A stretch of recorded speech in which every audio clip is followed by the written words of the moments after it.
नमस्कार मंडळी, माझं नाव प्रथमेश लाड. कोकणी प्रथमेश हा माझ्या नवीन यूट्यूब चॅनलमध्ये तुमचं स्वागत आहे.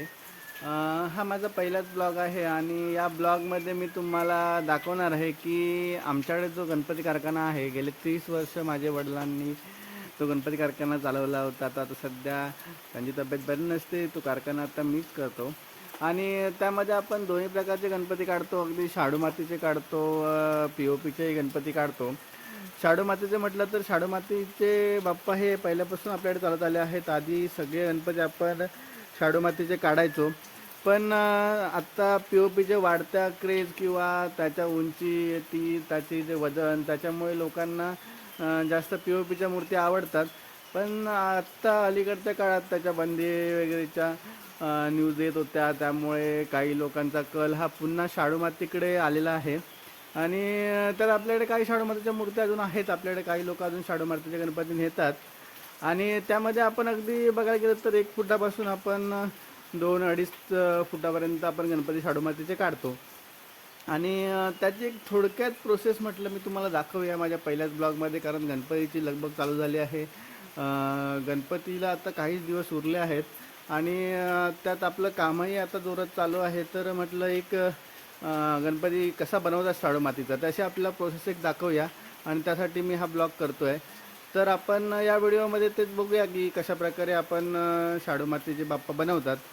चला तर मग बघूया. तुम्ही इथे पाहू शकता की आपल्याला जे शाडू माती जे आपण पेनवरून आणतो ती अशा प्रकारची असते. ती आपलं जे चपातीचं पीठ असतं त्या प्रकारे ती शाडू माती असते आणि त्यानंतर ते आपण अशा टाकीमध्ये भिजत घालतो. आता याच्यामध्ये नाही आहे, आपलं काम झालं आहे. मातीचं काम आता पूर्ण होत आलं आहे, काही दिवस राहिले आहेत.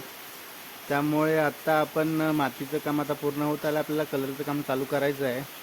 त्यानंतर आपण ही माती अशी असते ते आपण भिजवतो आणि त्याचे छोटे छोटे आपण गोळे करतो आणि त्याचे आपण अशा प्रकारे ती माती होते. त्याच्यानंतर अशा आपण छोटे छोटे आपण नळी करून ठेवतो आणि त्यानंतर आपण ती माती आहे ती आपण अशा प्रकारे मोल्ड असतात, आपण साचे बोलतो त्याला, साचे.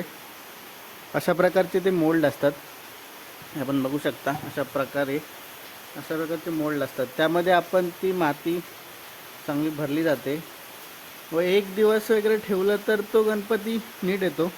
म्हणजे त्या गणपतीमध्ये कुठेही तो एका साईडने आरत नाही वगैरे.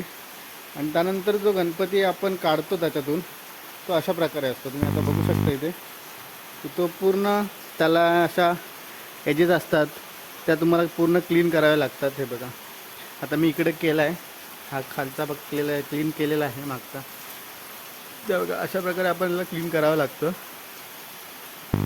त्यानंतर त्या गणपतीला आपण पाण्याचा ब्रशने आपण पॉलिश करतो व त्याचे ह्या एजेस असतात त्या पूर्ण आपण मिटवून टाकतो. अशा प्रकारे आपण ते कोरणीने ते आपण क्लीन करतो. त्याचा व्हिडिओ मी याच्यामध्ये टाकलेला आहे, तो तुम्ही बघा. त्यानंतर आपण बघूया की शाडू मातीचे आपल्याकडे बाप्पा किती असतात. तुम्ही पाहू शकता आपल्याकडे शाडू मातीचं काम होतं. शाडू मातीचे आपण गणपती तयार करतो. जसे कस्टमरची रिक्वायरमेंट असते की बाबा त्यांना 1 फुटाचं पाहिजे, 1.5 फुटाचं पाहिजे, 2 फुटाचं पाहिजे, अगदी आपण 3 फुटापर्यंत गणपतीचं काम करतो. तुम्ही पाहू शकता ना गणपती जे आपण यावर्षी शाडू मातीचे मॉडेल आपण तयार केले आहेत. आणि त्यानंतर आपण POPचेही गणपती आणतो पेनवरून व ते इकडे पॉलिश करून त्याचं कलर काम आपण इकडे करतो. पाहू शकता वरती आपण ठेवल्या तिकडे गणपती. इकडे सगळे 1 फुटाचे गणपती आहेत, सगळे छोटे छोटे 1 फुटाचे गणपती आहेत, सगळे 1 फुटाचे आहेत. बाहेर खूप पाऊस चालू आहे त्यामुळे थोडा आवाज बॅकग्राऊंडला सगळं पावसाचा आहे. आज पाऊसही खूप आहे आणि आता काहीच दिवस राहिल्यामुळे आता आपल्याला लवकरात लवकर कलर कामही चालू करायचं आहे. तुम्ही इथे पाहू शकता अशा प्रकारे आपण गणपतीच्या ज्या कडा असतात, ज्या साच्यामधून आलेल्या असतात, त्या क्लिअर कराव्या लागतात आपल्याला. तर माझ्या हातात जे आहे ते त्याला आपण कोरणी बोलतो आणि त्या साह्याने आपण पूर्ण गणपती पहिल्यांदा क्लीन करून घेतो. त्याच्या ज्या एजेस आलेल्या असतात त्या पूर्ण क्लीन करून घेतो आणि जिकडे माती कमी असेल तिकडे आपण माती लावून घेतो. पूर्ण गणपती जशा प्रकारे क्लीन होऊन त्याला जे फिनिशिंग येतं ते ह्या आपण लाकडाची कोरणी असते त्या कोरणीच्या साहाय्याने आपण करत असतो.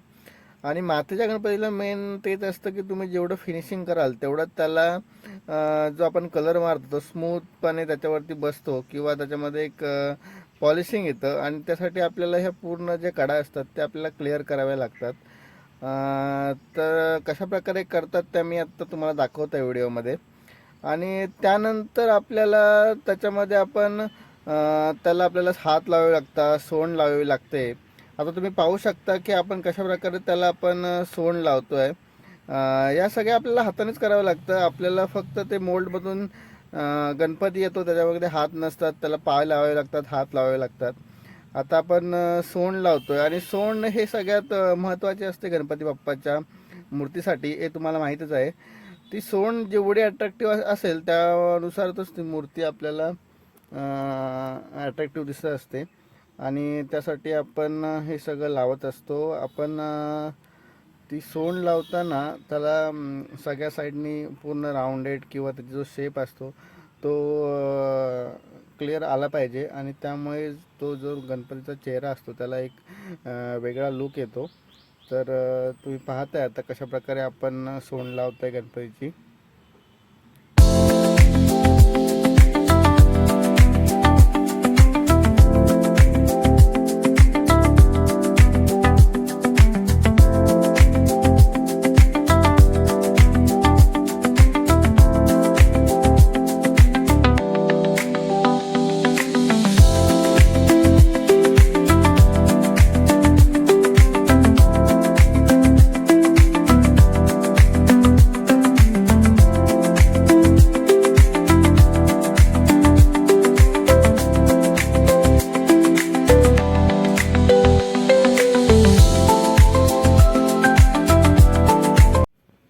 नंतर आपण तुम्ही पाहू शकता आपण गणपतीला पाणी लावून घेतोय. पाणी लावल्याने तो पूर्ण पॉलिश होतो आणि पाण्याच्या ब्रशने पूर्ण आपण गणपतीला क्लीन करायचं. क्लीन केल्याने तो त्याच्यावरती जो रफपणा असतो तो पूर्ण निघून जातो व पूर्ण फेस वगैरे त्याचं एक वेगळी शाईन येते. आणि त्यामुळे जो आपण कलर मारल्यानंतर त्याच्यावरती त्या कलरलाही एक पॉलिश सरफेस मिळाल्याने तुम्ही पाहू शकता की त्याच्यावरती एक चमक येते कपाळावरती किंवा त्याच्या पूर्ण बॉडी पार्टवरती, धोत्रावरती.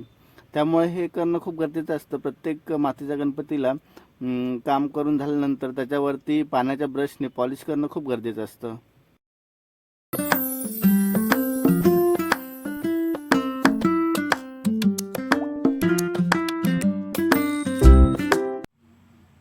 अशा प्रकारे तुम्ही पाहू शकता पूर्ण फिनिशिंग करून झाल्यानंतर आपला गणपती बाप्पा आता फायनल रेडी झाला आहे. आणि रेडी झाल्यानंतरचा एक पूर्ण फोटो तुमच्यासमोर आहे. त्यामध्ये तुम्ही पाहू शकता पूर्ण सगळं काम झालेलं आहे आपलं. आणि फायनली हा बाप्पा आता कलरसाठी रेडी झालेला आहे. तर तुम्ही आत्ता बघितलं की कशा प्रकारे शाडू मातेचे बाप्पा बनवले जातात आपल्याकडे. आणि आपल्याकडे नाही, सगळीकडे जे शाडू मातेचे बाप्पा बनवले जातात त्याची प्रोसेस खूप कठीण असते. म्हणजे त्याला खूप मेहनत लागते, त्याला खूप दिवस लागतात एक गणपती बनवायला. आणि गणपती बनवल्यानंतरही त्याची खूप काळजी घ्यावी लागते, कारण सुकल्यानंतरही तो खूप काळजीपूर्वक उचलणं किंवा ठेवणं, त्याला हँडल करणं, कलर करताना उचलणं ठेवणं, यासाठी खूप मेहनत लागते. तर कसा वाटला तुम्हाला माझा ब्लॉग नक्की कळवा, कमेंट करा. आणि त्यामध्ये काही इम्प्रूव्हमेंट हवे असेल तरी नक्की सांगा, आपण करू. आपला पहिलाच ब्लॉग आहे, आपण आता ब्लॉगिंग स्टार्ट केले आहे. तर तुम्हाला काय त्याच्यामध्ये इम्प्रूव्हमेंट पाहिजे असेल तर नक्की सांगा. चॅनलला लाईक करा आणि नक्की सबस्क्राईब करा, कारण तुमचा एक सबस्क्राईब मला नवीन ब्लॉग करण्यासाठी मला मोटिवेट करू शकतो. त्यामुळे प्लीज कमेंट करा, लाईक करा, शेअर करा. धन्यवाद.